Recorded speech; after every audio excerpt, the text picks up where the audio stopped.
کہ 2 ایکیوز پیش ہوں. ارغمان کو 10/2 کو اریسٹ کیا اور شیراز کو 14 کو اریسٹ کیا. 10/2 والے کو پی سی دے دیا اور 14 والے کو جے سی کر دیا. تو کوئی جسٹیفیکیشن نہیں تھی. اسٹیک کے حوالے سے کہہ رہے ہیں کہ جو کرائم ویپن اسٹیک ہے وہ ریکور کرنی ہے. گزارش یہ ہے کہ وہ نہ تو پہلے ریمانڈ میں کبھی ذکر آیا اس کا, اور نہ ہی ایف آئی آر کے مطابق, اور نہ ہی پوری پروسیس انویسٹیگیشن میں اس کا ذکر نہیں آیا. تو وہ اسٹیک ہے کیا, اور اس اسٹیک سے کوئی چیز بھی سامنے نہیں آئی, کسی اسٹیک سے اس کا ہوا. تو ہم نے ریکویسٹ کی, ہم نے کہا in the interest of justice میں kindly be remanded to judicial custody. اور دوسری گزارش یہ ہے کہ 173 کی رپورٹ یہ کہتی ہے کہ with in 15 days investigation complete نہیں ہے تو آپ اس کے لیے انٹرم چالان دیں.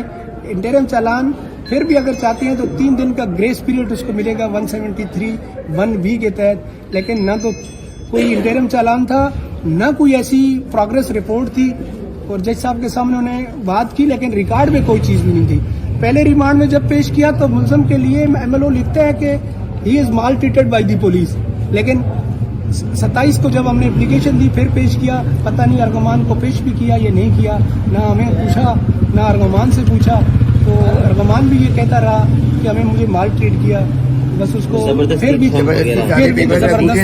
انگوٹھے بھی لگائے. لیکن پھر بھی جج صاحب نے ہماری بات کو کنسیڈر نہیں کیا, انہوں نے جو مناسب سمجھا لیکن پھر ان کو 10 تک جوڈیشل. اچھا, یہ کمپلین تو خیر ارمغان نے بھی کی. یہ بتائیں کہ آپ کے خیال میں آپ کے کلائنٹ کے حق میں بھی کوئی چیز جاری ہے یا کون سا کیس بن رہا ہے, کیونکہ اس میں 4 کیسز بنائے گئے ہیں. سر دیکھیں نا, ہمارے خلاف جو انہوں نے کہا کہ ان کے خلاف نارکوٹک کا کیس ہے, ان کے خلاف ڈبہ کا کیس ہے, ان کے خلاف لوگوں کو ہراس کرنے کا کیس ہے, ان کے خلاف لوگوں کو مارنے کا کیس ہے. There is no FIR I such ان سچ ریسپیکٹ. صرف ایک ایف آئی آر ہے, ایف آئی آر نمبر 12/2025 جو کہ مصطفیٰ مرڈر کی کیس ہے. اس میں بھی 365 کی ایف آئی آر ہے. اس کے بعد اس کو اریسٹ کیا, اور اریسٹ کرنے کے بعد یہ کریے کوئی سنگل ایویڈنس بھی نہیں ہے ہمارے پاس, کریٹ کی جا رہی ہے ایویڈنس. دوسری بات یہ ہے کہ یہاں سے ریمانڈ 27 کو لیا دونوں ملزمان کا, اور پھر ان کو پیش کر دیا. ایک ملزم کو کل بغیر پرمیشن لیے ہوئے جوڈیشل مجسٹریٹ کے پاس کنفیشن کے لیے, تو وہاں پہ جوڈیشل مجسٹریٹ نے ڈیٹیل اور اسپیکنگ آرڈر پاس کیا ہے کہ ملزم نے یہ شکایت کی ہے کہ مجھے مارا پیٹا اور مجھے کہا کہ آپ کو نہیں چھوڑیں گے, تکلیف دیں گے, ٹارچر کریں گے. لہٰذا میں اس کیس کا میں کوئی بھی اپنا کنفیشن دینے کے لیے تیار نہیں, اور اس نے ڈیکلائن کر دیا کنفیشن. اسی بنیاد پہ شیراز کو جوڈیشل کسٹڈی ہو گیا. وہ جوڈیشل کسٹڈی ہو گیا, اس کا 164 بھی ڈکلائن ہو گیا. لیکن مجسٹریٹ نے ساتھ میں یہ بھی تو اوپن کورٹ میں کہا کہ ملزم نے مجھے بتایا کہ میرے سامنے یہ سارا واقعہ ہوا. عابد زمان صاحب, آپ ارمغان کے وکیل ہیں, آج کی کارروائی کے حوالے سے ہمیں بتائیں.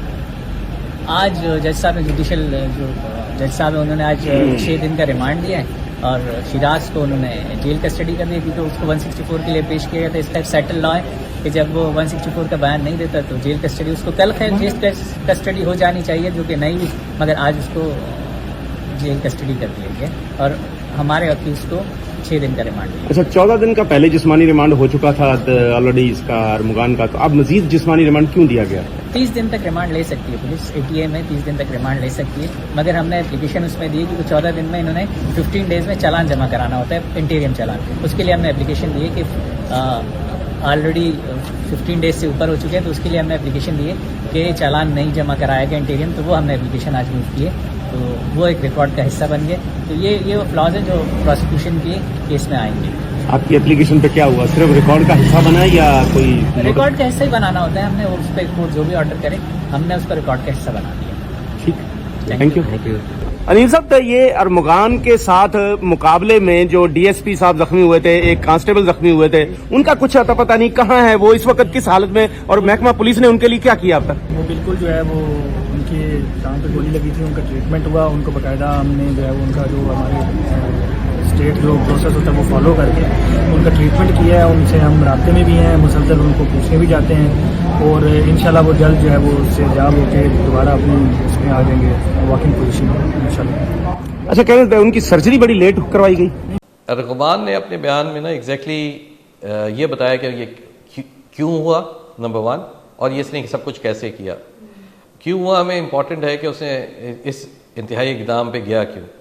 اس میں وہ اپنی پرسنل خلش اور پرسنل گرج جو اس کی مصطفیٰ عامر سے تھی, اس کی وجہ سے he was uneasy with Mustafa Amir. اور Mustafa was a loving child in the circle in the society, لوگوں بڑا پسند کرتے تھے اس کو. اب یہ چیز اس کو پسند نہیں تھی، to be exact. On this fateful day the time came کہ جب اس کو غصہ آ گیا، جبکہ یہ آیا ہے اور بیٹھ کے انہوں نے پہلے سگریٹ وغیرہ پی ہے، اس کے بعد اس نے اس پہ گرج نکالی ہے کہ میں نے مار کے ملیر پھینک دیا ہے. لیکن بعد میں جب ہم نے ایویڈنس سامنے رکھے، ساری چیزیں گواہوں کو رکھا، پھر پتہ چلا ڈیڈ باڈی، تو پھر اس نے ہمیں سیکوینس میں سارا کچھ جیسے کیا، اس نے ہمیں سب کچھ اسی طرح بیان کیا، لے کے گیا موقع پہ. شیراز نے ہمیں اسٹارٹ میں ساری چیزیں، it was difficult to investigate ہم. کوپریٹ تو نہیں کہیں گے، لیکن بیکاز ہی نیو کہ I have no place to go, تو ہی واز، ہم نے بہت جلدی ہی gave us, he told us the truth. 6 جنوری کو مصطفیٰ عامر وینٹ مسنگ.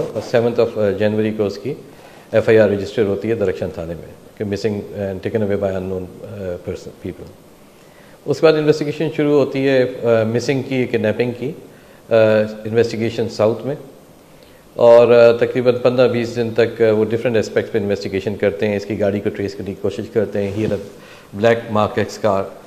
اس میں پرابلم یہ ہو رہی تھی پولیس کو انیشیلی کہ we are not able to track کہ کس جگہ سے مسنگ ہوا ہے. تھوڑا سا آئیڈیا ہوتا نا مسنگ کہاں سے ہوا ہے تو things would have been easier for initial investigation کے لیے. لیکن بیچ میں آیا کہ he was seen somewhere on the 26th street, کسی بیکری کے پاس. پولیس نے اس کو انویسٹیگیٹ کرنے کی کوشش کی، لیکن حتمی طور پہ کیونکہ یہ موبائل فون بھی یوز نہیں کرتا تھا مصطفیٰ میں، تو it became very difficult to track him down in those in a start of investigation. Secondly, police اب کوئی بھی لیڈ نہ ملنے کی وجہ سے ڈفرینٹ اسپیکٹس کو دیکھتی رہی اینڈ اس کے دوستوں کو انویسٹیگیٹ کرنا شروع کیا. تو ہمیں 2-3 بڑی میجر ہنٹس ملی جس ارغمان کی طرف. فرسٹ تھنگ تو یہ تھا کہ complainant was suspecting one of the, جن میں سے جو سسپیکٹس تھے ان میں سے one of them was Arghman. Secondly technical analysis سے ہمیں یہ اسٹیبلش ہوا کہ لاسٹ موومنٹ جو مصطفیٰ عامر کی تھی on that fateful day was where Arghman lives. And thirdly there was a voice message جس میں he sent a message to one of his friend, جس میں وہ کہہ رہا تھا کہ جی اب میں اپنے ارغمان کے گھر جا رہا ہوں. تو یہ 2-3 چیزیں ہمیں ملی. اس کی 6 کو کنفرمیشن ملی تو ہم نے سرچ وارنٹ لیے، اینڈ 7th 8th کو ہم لوگوں نے اس گھر پہ ریڈ کیا، جس کے بعد انکاؤنٹر ہوا and Arghaman was arrested, and that is the place there we got a major breakthrough جہاں پہ ہمیں مسنگ مصطفیٰ عامر کا موبائل فون ریکور ہوا، بیکاز 1 مہینہ ہو چکا تھا. مہینے بعد وہاں پہ ریکور ہونا it was a big significant evidence. اور پھر ہم نے ان کے جو امپلائیز تھے ان کو انویسٹیگیٹ کیا، ڈیٹین کیا، ان سے پوچھ گچھ کی. تو انہوں نے بتایا کہ ہم نے بلیک گاڑی بھی دیکھی تھی، اور ہم نے مصطفیٰ عامر کا جو حلیہ تھا اس آدمی کو بھی اوپر جاتے دیکھا. We heard some gun shots. اس کے بعد ہم نے نہیں دیکھا کیا ہوا، لیکن بعد میں ہمیں بلا کے ہم سے خون صاف کرایا، ہم نے خون صاف کیا. اس ایریے کو کرائم سین یونٹ نے فردر انویسٹیگیٹ کیا تو ہمیں بلڈ کے وہ ملے، سیمپلس ملے فرام دا کارپیٹ. اور پھر ہم نے اس کو ڈی این اے انالیسس کے لیے بھی dispatch for D N A analysis. پھر اس کی سبسیکوینٹ رپورٹ آئی تو اس میں اسٹیبلش ہوا کہ یہ مصطفیٰ عامر، اس کی بدر کے ساتھ ہم نے سیمپلس لیے تھے ڈی این اے کے، وہ میچ کر گیا. پھر ہم نے ریمانڈ کی کوشش کی، ہمارے ساتھ ریمانڈ نہ مل سکا ہم لوگوں کو. لیکن بعد میں ہمیں ادھر سے ایک سگنیفیکنٹ جو بڑا ایک کلو ملا، وہ یہ تھا کہ مصطفیٰ عامر اس دن جب آیا تھا تو اکیلا ارغمان نہیں تھا، there was more than one person. Arghman کے ساتھ پھر ہم شیراز تھا. ٹیکنیکل انالیسس سے ہم نے شیراز کو گرفتار کیا. جب شیراز گرفتار ہوا تو ہمیں ساری چیزیں کھلنا شروع ہوئیں کہ یہ کیسے ہوا ہے. شیراز کے بعد اب جب چیزیں کھلی ہیں تو پھر ہمیں ریمانڈ ملا ہے، شیراز کا بھی ملا، ارغمان کا بھی. پھر ہم لوگ ریویژن میں گئے، ریمانڈ ملا. تو اس کے بعد ہمیں ساری چیزیں، اب ہمارے پاس آلموسٹ قتل کی وجہ کا کیا بنی، اس کے بعد قتل، پھر اس کے بعد کیسے کیا گیا، اس کا باڈی کو ڈسپوز آف کرنے کے لیے کیا راستہ اختیار کیا گیا، ساری چیزیں ہمارے پاس آ گئی ہیں. اس وقت ہمارے پاس آئی تھنک ابھی ہم نے 164 کنفیشن کرا لیا دونوں امپلائیز کا، اور وی آر ہوپ فل کہ we will get a confession from the co-accused Shiraz probably as well. And باقی کنیکٹنگ ایویڈنس جتنے ہیں I think everything is complete, and we بہت جلد ہم اس کے چلان کی طرف جائیں گے اور ول ریپ اپ. ایک آئی وٹنس کے بیان پہ ہم کیس نہیں لے کے جا رہے. ہم لوگوں نے ریکوری ساری چیزیں میچ کر کے کنیکٹیوٹی کرائم کی پوری بنا کے ہم کیس پٹ اپ کریں گے. تو it is not only dependent on the بیان only. We were primarily investigating kidnapping and murder. اب وہ لیپ ٹاپ کیا ہیں کیا نہیں ہیں ان کو ہماری نہ آپ کے کیپیسٹی ہے نہ کمپیٹنسی ہے اس کو انویسٹیگیٹ کرنے کی. واٹ واز ابھی بھی وی کی ناٹ سے کہ وہ لیپ ٹاپ کس لیے تھے, وہ تو we need to have some proof to confirm that. Although we know کہ کس لیے تھے, لیکن بہت سی چیزیں لیگل فریم ورک میں ہمیں کچھ کرنی ہوتی ہیں, تو ہم نے اس لیے ایف آئی اے کو ریفر کیا کہ آپ وہ انویسٹیگیٹ کریں گے, کیونکہ ہمیں یہ پتہ چلا it was a call centre, a skimming centre, but it is all verbal. وہ جو بتایا جا رہا ہے کہ یہ ایسے تھا, نظر بھی آ رہا ہے something, it was something of this kind of course, but اس کو ہم جب تک آتھینٹیکیٹ نہیں کرے گی جو کمپیٹنٹ انویسٹیگیٹنگ ایجنسی ہے اس اور فردر انویسٹیگیشن جس کا کام ہے, پھر